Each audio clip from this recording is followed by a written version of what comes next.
January 13th, 1983, Supreme Court of the United States. Kohlmeyer versus the Hazelwood School District. The lawyers of this case are Robert P. Bain, Jr. for the petitioners and Leslie D. Edwards defending the respondents. In 1983, the principal at Hazelwood High School had removed articles he deemed inappropriate. These editorials were about teenage pregnancy and divorce. He was asked to make this decision by Howard Emerson, a substitute teacher finishing the year for Robert Sturgis, the regular Journalism II teacher. The students, Kathy Kohlmeyer, Leslie Smart, and Leon Tippett, viewed the deletion of the 2 pages from the paper that included the articles as an unconstitutional breaching of their First Amendment rights, and took this issue to court, suing in 1984.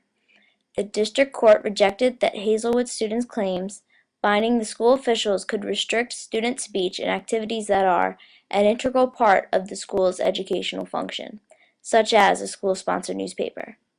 The district court also ruled in its 1985 opinion that the principal's actions were justified. In 1986, a 3-judge panel of the 8th U.S. Circuit Court of Appeals reversed the district court. The school district appealed the decision to the United States Supreme Court. In a 5-3 decision, the majority of the Supreme Court justices believed that the educators did not offend the First Amendment with editorial control over the content of student speech as long as their actions were reasonably related to legitimate pedagogical concerns. Those dissenting were Justice Brennan, Justice Marshall, and Justice Blackmun. Those in favor were Justice Rehnquist, Justice White, Justice Stevens, and Justice O'Connor, and Justice Scalia. Hazelwood represents a way for a school to be a monitor for their functions. If a student had the right to say whatever he wanted, whenever he wanted, it is not a very good learning environment than other students. Some kids may feel threatened by other students' opinions, and school is not somewhere that they can opt out if they feel this way. A student feeling threatened cannot learn properly if he feels his ideals are being violated. A pregnant teen being put down by even the school's newspaper knows no ends in the embarrassment. If a newspaper is looked at as a school function, then it looks to this pregnant teen that even the school is against her. This could encourage depression and even dropping out. Controversial topics should remain passive. Although opinions can be stated, it should not dominate the paper. A school official can determine this better than the student through years of insight and actually knowing what will hurt the students.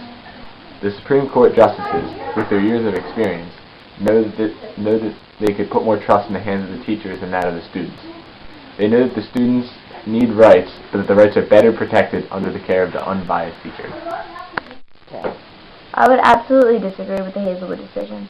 The principal stated in his first meeting with the student editors after publication was that he had deleted the articles because they were inappropriate, personal, sensitive, and unsuitable for the newspaper. There was no mention at that point in time of journalistic responsibility.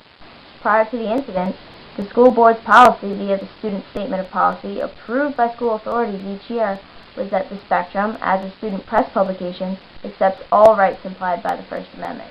Only speech that materially and substantially interferes with the requirements of appropriate discipline can be found unacceptable and therefore prohibited. It was the policy in 1970 when the article condemning teen pregnancy was published.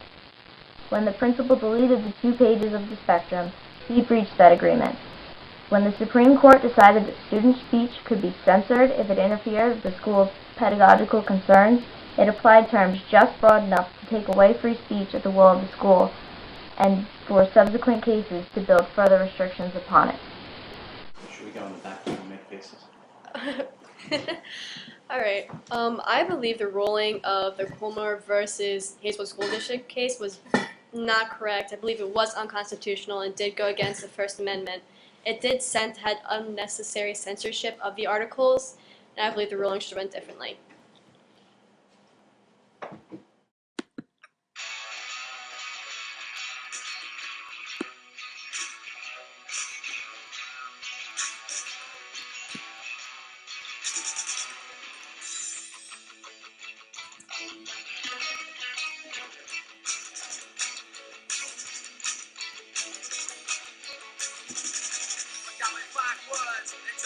Something that what does we stop? stand for.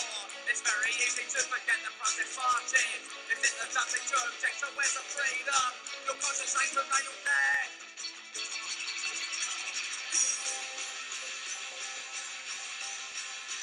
Where's the freedom?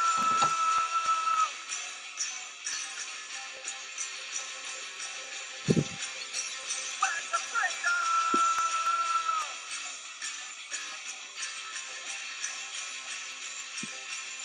Where's the freedom?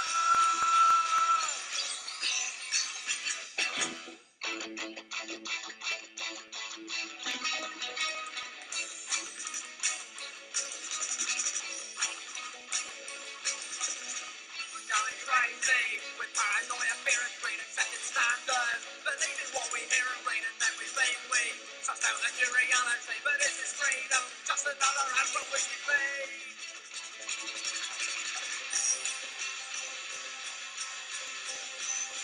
Where's the freedom?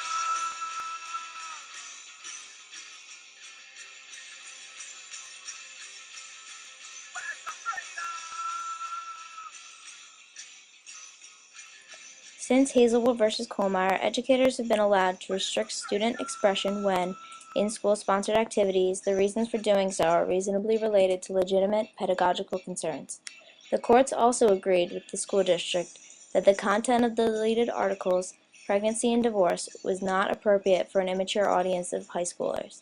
The Hazelwood standard has not only been applied to student newspapers, but also to the content of school plays, school assignments, dress code, school election materials, and more on and off campus.